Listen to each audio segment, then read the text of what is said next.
But what I do want to tell you is kudos, my friend. Bravo to you in the way that you are parenting and loving your nephews. Just who is Malcolm M.J. Harris? Let's find out in his own words. Your legacy is not just built on how much money you make. Your legacy is built on how many lives you can help change. If my focus is on helping people, if I can keep my focus on that and I can make an incredible living in the process, then there really is no limit to my success. I grew up in a lower income household, and early on in my life I said, I'm going to change my life so I can live differently than how I grew up. But I also said that when I am able to change my life, I'm not just going to change my life and just say, oh well, everyone else can figure it out. I want to change my life and then use my life as sort of a roadmap to be able to show other people how they can do the same thing. And that's my mission in life, to be a platform that can help people to change their lives by creating a legacy. That brings us to the reason for today's episode. We're going to look at a clip from his online series, Life with MJ. It appears that MJ has begun raising two of his teenage nephews. He's navigating the role change from uncle to father figure. This is a masterclass in both parenting and breaking generational curses. As a child, MJ was surrounded by abuse and drugs. He is a survivor in every sense of the word. He is also a domestic violence survivor. So he comes into this challenge from a traumatized background. Let's get into it. Hello. Yes, we're still awake. Very much so awake. Yeah, because remember when you asked me to be up for dinner? When you asked me to set aside time for dinner, that means I could do things I need to do. So now I got to sit up here and be up late. Why are you late? It's almost 1 o'clock. You supposed to be here at midnight. I texted your phone. Marco, when did you text my phone? Hold on. I texted your phone. I told when you. When did you text my phone? I told you I was gonna be late. You text my phone at 11:55, Marco. 11:55. You supposed to be here at 12, and so you text me this late. DJ, you can head upstairs. You can head upstairs. Why are you tripping right now? And why am I tripping? I'm just saying. Why am I tripping? Marco, you told me 5 minutes in advance, and what was it about you being on time? But curfews is something that's supposed to be pushed back when you decide to? What's the purpose of a curfew? Why are you tripping? Because this is the 4th time this happened. No, this not. This has not happened multiple times. This happened a week ago, Marco. This is the 4th time this happened. The 4th?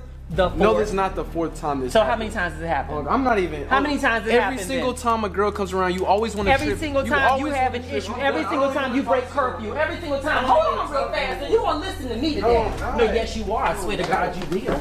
Every single time. You think you big and grown? Every single time there's a girl coming around, you got these issues. You say, why am I tripping? The fact is you don't know how to handle yourself and how to conduct yourself. That's the bottom line. I want you to know I argue.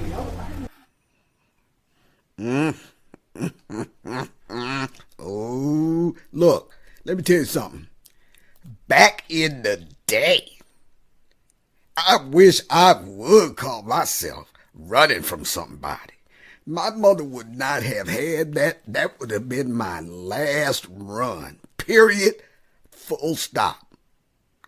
Now, what I want to point out here is how MJ handled that. There was no point in this exchange where I saw him triggered. I never saw him pull the rank card, which, I'm in charge and I'm your daddy and you do what I say. He did not focus on the fact that his nephew was running away. Okay? Now, that would have been a whole thing, a whole situation if I would have run, because then the whole thing would have been turned from the matter at hand to you better not disrespect me. By not taking that position of you better not disrespect me, MJ stayed focused on the matter at hand. What did he do? He just followed his hiney. His nephew, you don't want to deal with the realities. You want to hocus pocus, change the focus, and this is too much heat for you, so you want to run away? Not on my watch. He just followed him. Now, in the next clip, you're going to see that MJ stays focused on the matter at hand. No. Hold on real fast. I don't think you understand that. I know the type of girls I'm bringing around. You're bringing around these type of girls then in the first place. I then. already know. And what type of girls are they? We already know this. I'm asking you. Okay. I'm asking you, what kind of girls are they? You claim you so smart. I am So what kind of smart. girls are they? I know the type No, of honey, because I'm worried about seeing you simping out here because I'm not. How am I simping? Because this girl obviously wants money. This girl obviously Don't you think I know that? Then why are you Don't you dealing think with I her? know that? Then why would you deal with her? Because I just want to get to know her. What does that mean, Marco? Be real. I just What want does to that get mean? to You just want to know get to know her. her. I just want to get. Be honest. What does that mean to get to know her? What does it mean to get to know her? You already know. I'm not finna explain it. You already know what I'm talking about. Let me ask you this. You grown? I'm not saying You grown? I am grown, but I'm not saying No. Let's have a real conversation for a second. Let's have a real conversation, man to man. All right, what's up? You don't want no future with her, right? I don't. Yeah, there's no future. You just I'm want not right planning. now with I just her. want You right want now. right I now want you with to her. know that. I feel like the sense that we got in there. I want you to. I feel like you think that I'm trying to go beyond what I'm trying to do today. That's not the case. I just want to have fun with her. I just want to get to You know just wanna her. have fun with I just her. want to have. You already Marco. know this. You've You've been through this. I'm pretty sure you've been through this before. The difference is I couldn't get pregnant, and now if nobody Oh else would my get pregnant. gosh. That's Have the I got a difference. girl pregnant yet? Have I got a girl Yet pregnant is the yet? key word. Have I got a girl Yet is the key pregnant? word. Do you understand that a lot of these young men who are sitting out here with babies, I did not plan for it? I'm That smarter they thought they were smart too. Have I got a girl pregnant yet? Have I got a 19, girl Marco, pregnant it's yet? a long runway ahead. Oh You ain't even my took off yet. gosh. Okay? Again, what did MJ do? He kept it on the matter at hand. And every time nephew talked about he knew something, just want to get to know her, he drilled in. MJ drilled in. What are you saying? Explain that. What do you mean? This was a ploy to make the young man think about what he was saying. More than that, MJ kept drilling down so that this young man could dig deeper underneath what he kept saying. So, to translate, he just wanted to sleep with this girl. Now, at any freaking cost, okay? He knew what kind of girl she was. He indicated that he understood that she was probably trying to get to his money and the things that he has, that it wasn't even about her caring about him as a person. They had just met. They didn't really know each other as a person. So what nephew was saying is that I just want to sleep with this girl. Don't you think I know that she ain't top of the line or whatever way you want to put that? But MJ, in the middle of this, again, laser focused on the matter at hand. And this is the challenge that we traumatized people have. We get triggered. We're too ashamed. We're not even understanding why the situation at hand has us caught up. But we are so caught up that in the middle of a teachable moment with our children, we are totally incapable. Triggered to the max, triggers taken over, emotions front and center, and we don't allow the progression, and we don't truly listen to the children because we're pulling rank. I said so, do it because I said so, and barking directions. Now, maybe to some extent when kids are younger, but we're dealing with a teenager, somebody like, I think that nephew is 19, and what we have here is MJ straight up dealing with this young teenager on a man-to-man level. Why is that important? Because he's trying to make a man. He's trying to develop a man.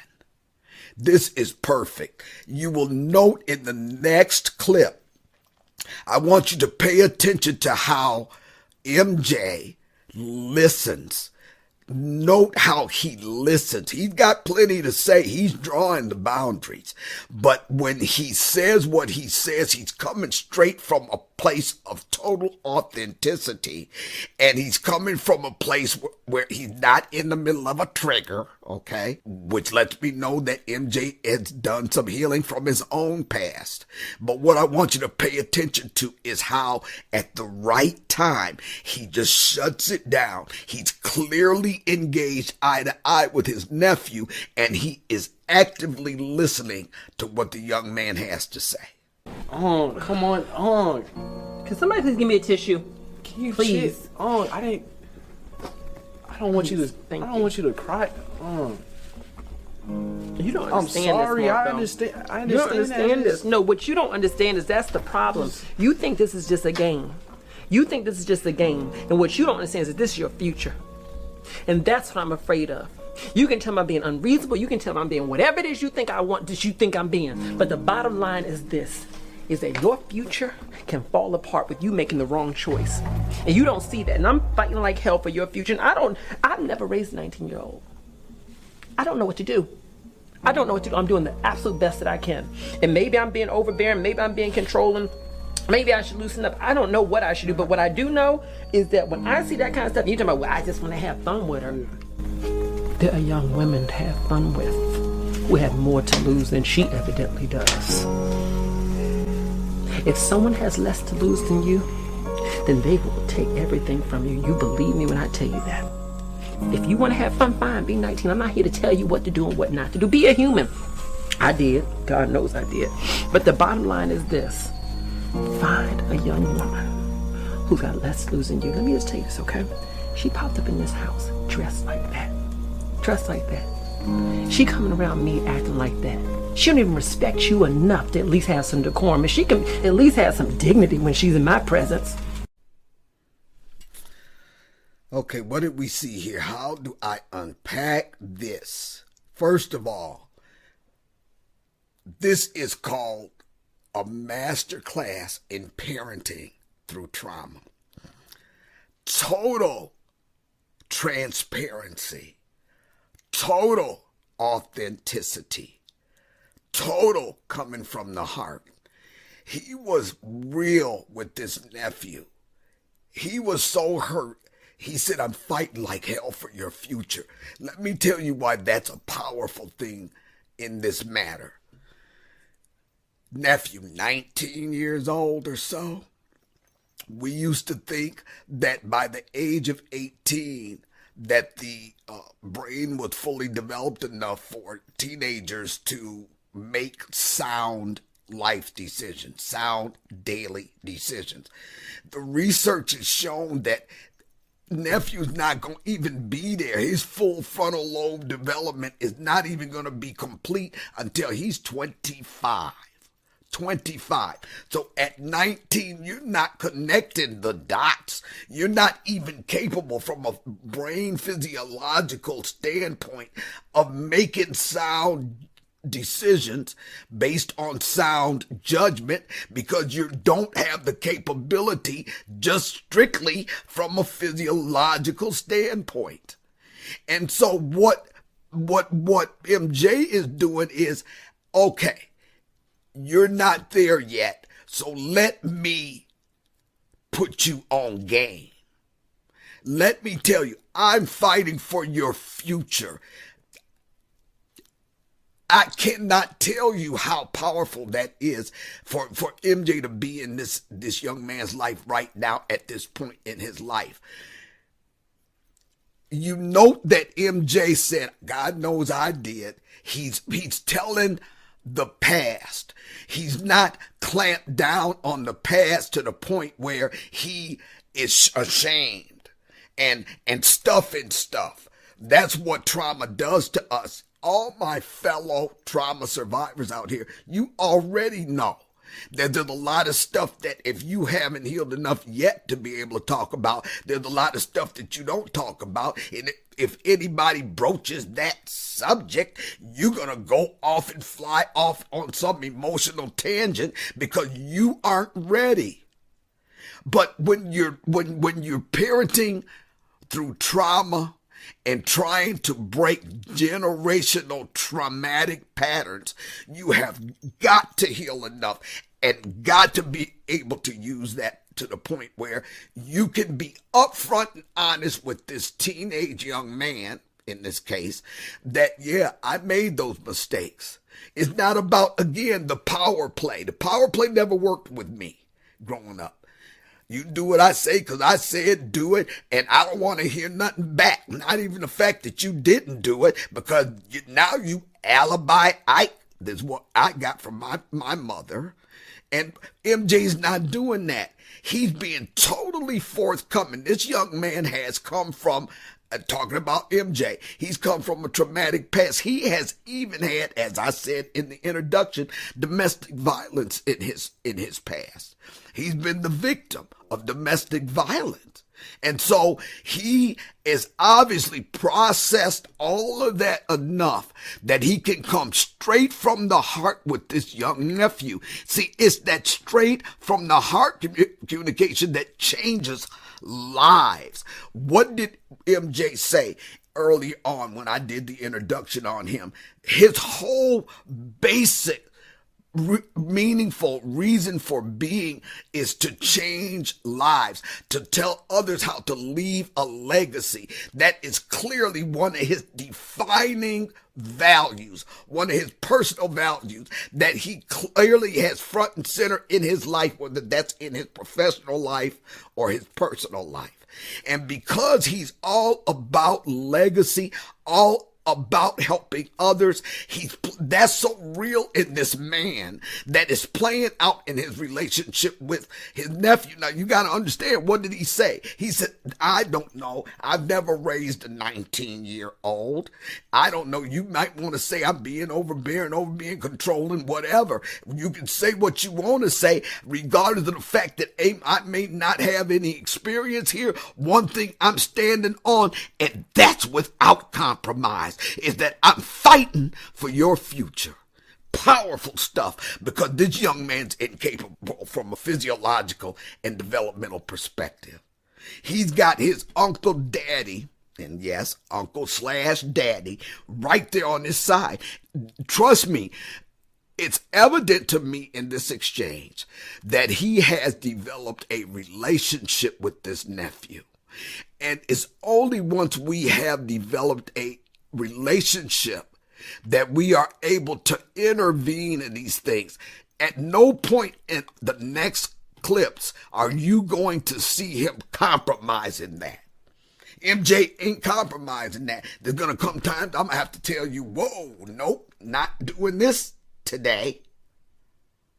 But again, what he has been doing is he is clearly listening to this young man. That's going to become even more evident coming up. And I just want to let you know, man, I ain't mean for this to happen. I truly understand where you're coming from now, but I just wanted to be honest, I just wanted to have fun, you know. I bring her over because I just wanted to have fun with it. It's been like these last couple weeks been stressful for me, you know, just coming here. Now I'm starting to get to meet people, and I'm just trying to have fun at this point, you know. It's like I've been a little down, and I honestly just wanted somebody to help me make me feel good. You know. I know you've been down. I know you've been down. But I need you to understand this. Don't make her into your drug, where you just using her to make you feel good. That's not right for her. And the problem is there's real consequences. And one of the real consequences is you get caught up. I know it's been hard to be away from home. I know that. I know it's been hard to be away from home. I know it's been difficult being in a new place. I know that. So hard on it. So hard. Listen to me when I tell you this, okay? Listen, I'm here to support you. I'm not here to block you from nothing. I'm in your corner. I'm in your corner every step of the way, okay? But there's some times where I can see blind spots that you can't see. You understand when I say that? Yeah. And this is one of those moments. I don't think she's a young woman you want to play with, honey. Find other playmates. She ain't one of them. Okay? Listen to me when I tell you this. You know why I want you to be in the house before a certain time with somebody like her? It's because the fact is I saw what was in her eyes. And when she looks at you, she doesn't see the young man who I know is going to go to the stars. She sees somebody with a bag. She sees someone in a nice house. She sees all those things she pointed out to you. And my thing is, you know what? I could say, well, you 19, do what you want to do. But I'm not going to stand on the sidelines like that. Let somebody else's parents do that. I'm not doing that. I'm not standing on the sidelines just watching a mistake happen. So you do what you do. But there are going to be times where I have to step in and tell you no. Now what we need to work on is how we can find you some activities to do that build you up, that allow you to feel more like yourself again. Listen. Come here. Fucking sorry, man. I know. What we need to do is find some things that's going to allow you to feel good. Listen. It's hard. We saw so much there. Because MJ was determined to stay focused on the matter at hand, because he had developed a relationship with this nephew, because he clearly let the nephew know that he was hearing him, he was able to relay the truth that that young nephew couldn't see. Yeah, okay, you're telling me you know what kind of woman she is, and that's fine with you because you just want to sleep with her. What I'm telling you is I see what you can't see. And sometimes I'm going to have to step in here. And that's exactly, again, without compromise, MJ. But MJ was so authentic and so forthcoming that he navigated the whole exchange until it got straight to the core of the emotion that was driving his nephew to make these bad decisions. What did he do? He stayed focused through all of the noise, all the hocus pocus, changed the focus, and he brought that thing down to where his nephew could break down. Power. He was able to break down because he trusts his uncle father. He was able to break down because his uncle father modeled that emotion before him. He was able to break down because he knows MJ well enough, regardless of whether he likes what he's hearing from MJ or not.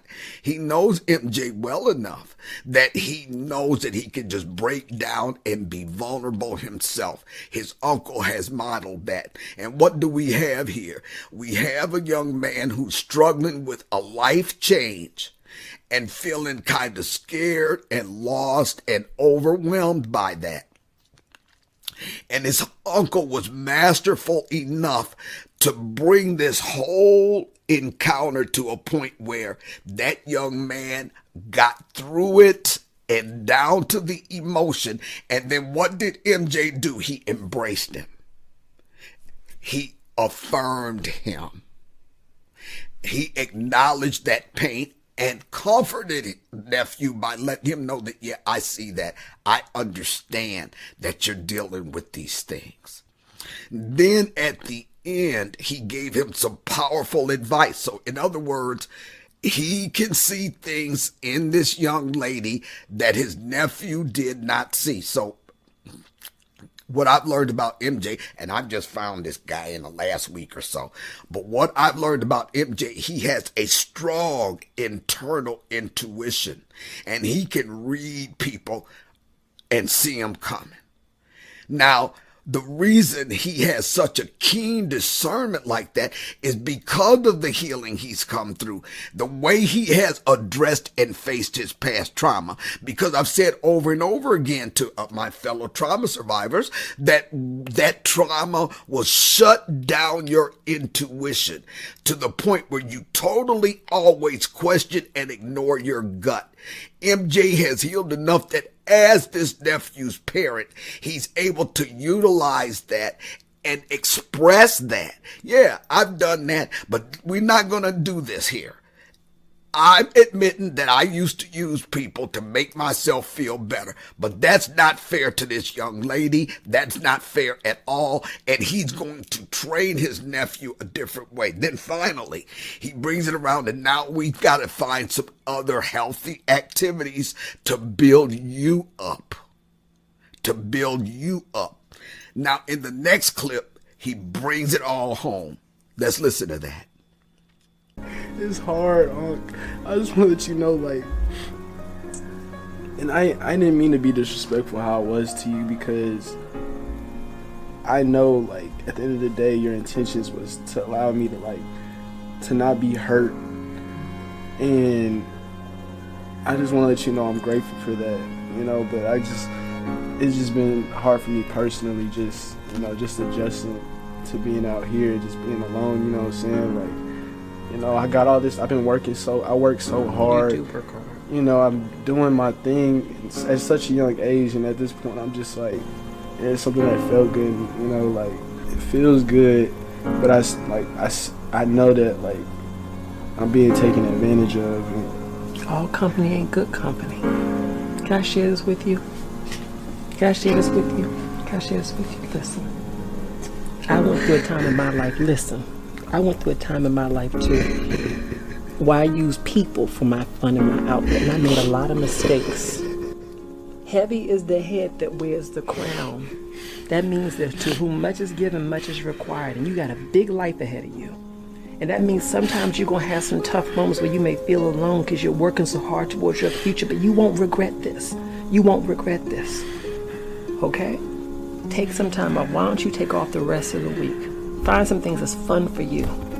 Okay? But understand this. You're not going to fix what you're feeling by just momentary experiences that could wreck your future. Okay? Remember this. Leaders make decisions for tomorrow. All right? That's why you're a leader, because you make decisions for tomorrow. Don't sacrifice tomorrow for today. Do you hear me? I love you, and I'll be as supportive as I can. All right? I love you too. I love you. I love you, and I'll be as supportive as I can. That's heart right there. That's heart right there. That's the ability to come to... See, we get so shut down in our hearts as trauma survivors that I'm just going to speak for me. It rendered me completely incapable of being a decent parent on any stinking level. Okay? Family members wound up raising my kids, but you have to look at some of the past videos or look at the book Whose Apple Is It Anyway? Right here, in order to know all of the stuff that I went through that led to that. But my kids were blessed enough to be raised by family members when I was totally incapable because of the trauma I'd been through and had not dealt with. Now, let me tell you this. You'll have to go to MJ's channel, and I put a link below to his channel, to the video that I took the clips from here, and then to the video that became before that where the young lady came to dinner. And she was not really dressed appropriately or anything, but what I saw in that young lady was who I used to be. Totally clueless, walking around here, probably improperly dressed. I'll tell you, story time. Back in 1980, I was working for the federal government in Chicago, and I was all toe up from the flow up on every possible level. And I went out one night, and this guy called me a bee because I didn't want to dance with him, and I was carrying a blade back then, so I called myself being Miss Bad, gonna jump on the table, pull a blade on him. Long story short, they kicked his butt out, okay? And I remember relaying this incident to some girls at work, and I remember saying something like, why do I keep attracting these knuckleheads? And the answer came so quickly, because that's how you carry yourself. Now, I knew in the moment that there was some truth in that, some deep truth in that, but it would be decades before it clicked for me. So this young lady, I understand we have to know that we can't be what we haven't seen. And I don't know what her familial situation is, but MJ has spot on intuition and insight into human beings. And he saw that, oh no, this is not going to be good right here. Of course, his nephew didn't want to see that, but for all of the reasons previously stated, this exchange was handled stellarly. Now, there's a difference, just to clarify, because I think I misspoke much earlier in this video. There's a difference between breaking generational curses, which my Christian and church-going friends will understand what that means in the church. That's some kind of a spiritual dynamic that can come down through generations. I'm not qualified to speak on that. But the other thing is, there's a difference between breaking generational curses and breaking generational trauma. And what we have just seen in the clips that I've shared with you is MJ Harris modeling a master class in how to parent through trauma and how to break generational trauma. Yes, that young man was struggling in his emotions. He doesn't know why he's making decisions like that. It took the skilled parenting of MJ for him even to break down and deal with the emotion that was driving all of that. Okay? But by virtue of the fact that his uncle is modeling authenticity, wisdom, and guidance before this young man, whatever trauma he's ever experienced in life will stop with him, because he's got an adult in the room who has been there, done that, and has healed enough to be a powerful father figure in his life. Now, a special message to you, MJ. Listening to some of your videos, I understand that once somebody saw the video from which these clips came, that they've come talking to you about, no, you need to do this, you need to do that. They've raised so many kids, yada, yada, and they're trying to school you in some stuff. Well, you took that with a grain of salt. You took that with a grain of salt and like, whatever, okay? Wise man.